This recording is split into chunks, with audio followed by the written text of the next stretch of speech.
বাঙালি আর মিষ্টি এ দুটোই আলাদা করা যায় না। যে কোনো অনুষ্ঠান এবং পার্বণে মিষ্টি চাই চাই। যে কোনো শুভ কাজে মিষ্টি মুখ করা বাঙালির ঐতিহ্য।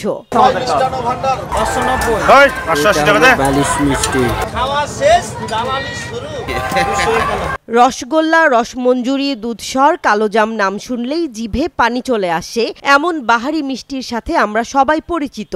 এমনই এক পরিচিত মিষ্টি যার নাম বালিশ মিষ্টি। ছানা দিয়ে এই মিষ্টিটা হয়, এটাতে কোনো মিক্স চলে না।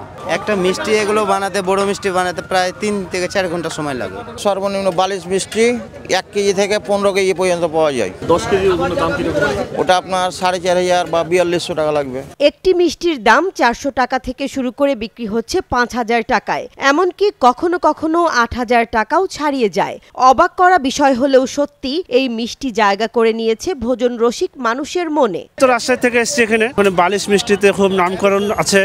হ্যাঁ, সেই হিসাবে আমরা কিছু মিষ্টি কিনলাম। বুদ্ধিশ্বরের মেলা একটা সুনাম আছে, কি বড় বড় মিষ্টি পাওয়া যায়, 10 কেজি 15 কেজি এই ধরনের মিষ্টি পাওয়া যায়। এই মেলার মিষ্টিগুলো খাতে সেই স্বাদ। এই মিষ্টি পাওয়া যাচ্ছে নওগাঁর নিয়ামতপুর উপজেলার গুজি শহর গ্রামে শুরু হওয়া ঐতিহ্যবাহী প্রেম গোসাই মেলায়। মাসব্যাপী চলা গ্রামীণ মেলাটি স্থানীয় বাসিন্দাদের কাছে প্রেমতলির মেলা নামেও পরিচিত। যে মেলায় বসেছে অন্তত অর্ধশত মিষ্টির দোকান।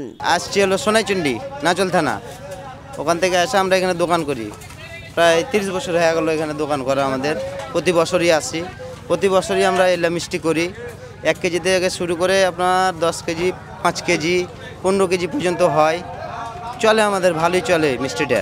এসব দোকানে সাজানো 30 থেকে 35 ধরনের মিষ্টি। কোন দোকানে কত বড় মিষ্টি তৈরি করা যায় তা নিয়ে এখানে রয়েছে প্রতিযোগিতা।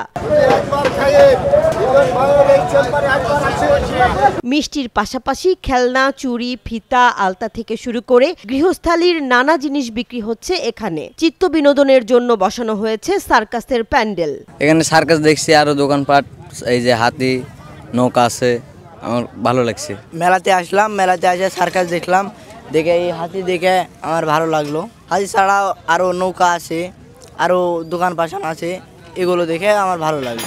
বাহার তো গেছে চলে। এ মেলা নিয়ে রয়েছে প্রচলিত গল্প। গ্রামে একটি শতবর্ষী বটগাছ রয়েছে। 100 বছর আগে যে গাছের তলায় বসতেন এক ঠাকুর, তার কাছে মানুষ এসে কোনো প্রার্থনা করলে সেটা পূরণ হতো। সেখান থেকেই বটগাছের নিচে এই মেলা শুরু। মেলাটি বসছে 100 বছরের বেশি সময় ধরে।